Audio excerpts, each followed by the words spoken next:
Cerita rakyat Putri Niweri Gading yang sangat terkenal di Aceh merupakan suatu cerita turun-temurun yang mengisahkan tentang kehidupan seorang anak bernama Amat Mude yang lahir ketika sang ayah meninggal. Ia kemudian diperlakukan buruk oleh paciknya sebagai raja yang berkuasa saat itu. Amat Mude pun tumbuh dengan perlakuan buruk tersebut, namun ia menjadi orang yang tetap berbuat baik dan sabar dengan kehidupannya. Lalu, apa yang terjadi dengan Amat Mude dan siapa Putri Niweri Gading? Yuk simak kisah selengkapnya berikut ini.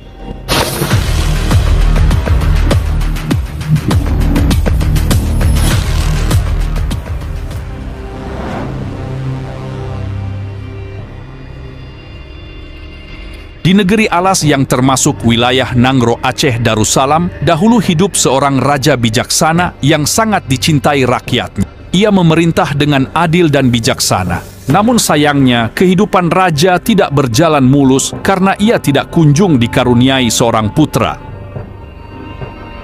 Meski begitu, raja tidak putus asa. Ia masih tetap berdoa sambil berpuasa hingga suatu hari Permaisuri mengandung. Setelah 9 bulan kemudian, Permaisuri pun melahirkan seorang putra yang diberi nama Amat Mude. Hanya saja belum genap umur setahun, sang raja meninggal dunia. Karena Amat Mude yang bakal meneruskan tahta sang ayah masih bayi, adik raja yang akhirnya meneruskan tahta sang raja untuk sementara. Adik raja tersebut bernama Raja Muda. Hanya saja setelah diangkat menjadi raja, Raja Muda bertindak semena-mena bahkan terhadap Amat Mude dan ibunya. Mereka diasingkan. Hal tersebut dilakukan Raja Muda lantaran ia berambisi menjadi raja selamanya tanpa digeser oleh Amat Mude kelak ketika Amat Mude dewasa. Meski mendapat perlakuan seperti itu, ibu Amat Mude berusaha tegar dan sabar. Ia membesarkan Amat Mude dengan penuh kasih sayang dan perhatian hingga Amat Mude pun tumbuh menjadi pria yang cerdas dan tampan. Amat Mude suka memancing ikan di sungai. Suatu hari, Amat Mude dan ibunya pergi ke sebuah desa di pinggir hutan untuk menjual ikan hasil tangkapannya. Tak disangka, ia bertemu saudagar kaya. Saudagar tersebut ternyata masih mengenali ibu Amat Mude. Ia pun bertanya, mengapa Tuan Putri dan putra mahkota berada di tempat ini? Akhirnya ibu Amat Mude, yang dulunya merupakan seorang permaisuri raja ini, menceritakan semua kisahnya. Mendengar hal tersebut, sang saudagar kaya mengajak mereka ke rumahnya, dan saudagar tersebut pun membeli semua ikan yang dijual oleh Amat Mude dan ibu.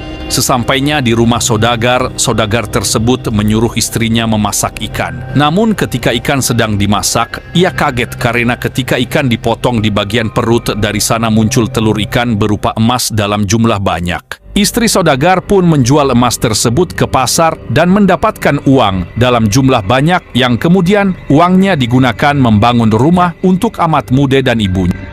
Akhirnya Amat Mude dan ibunya pun memiliki rumah yang layak dan hidup berkecukupan. Cerita tentang Amat Mude dan ibunya yang sekarang sudah mapan dan kaya sampai juga di telinga Raja Muda. Suatu hari, Raja Muda memanggil Amat Mude ke istana. Ia memerintahkan Amat Mude untuk memetik kelapa gading, di mana kelapa gading tersebut akan digunakan mengobati penyakit istri Raja Muda. Hanya saja kelapa gading tersebut harus diambil di sebuah pulau yang dihuni banyak binatang buas. Jika tidak berhasil, Amat Mude akan mati. Itulah yang juga diucapkan oleh Raja Muda kepada Amat Mude. Namun karena niat hatinya untuk membantu, Amat Mude pun tak gentar. Setibanya di pantai, Amat Mude duduk termenung. Tiba-tiba muncul seekor ikan besar di hadapannya yang mengaku bernama Silenggang Raya. Ikan tersebut didampingi Raja Buaya dan seekor naga besar. Ternyata ikan tersebut berniat membantu. Berkat bantuan mereka, Amat Mude pun menemukan pohon kelapa gading yang akan dipakai mengobati istri Raja Muda. Ia pun memanjat pohon tersebut. Namun tiba-tiba terdengar seorang perempuan berkata, "Siapapun yang berhasil memetik buah kelapa gading itu, dia akan menjadi suamiku." Amat Mude terkaget. Ia pun bertanya, "Siapakah engkau?" "Aku Putri Niweri Gading," ungkapnya. Amat Mude pun cepat memetik kelapa gading. Setelah turun dari atas, ia pun bertatap muka dengan Putri Niweri Gading dan sangat takjub dengan kecantikannya. Amat Mude pun pulang dan mengajak sang putri pulang untuk mempersuntingnya.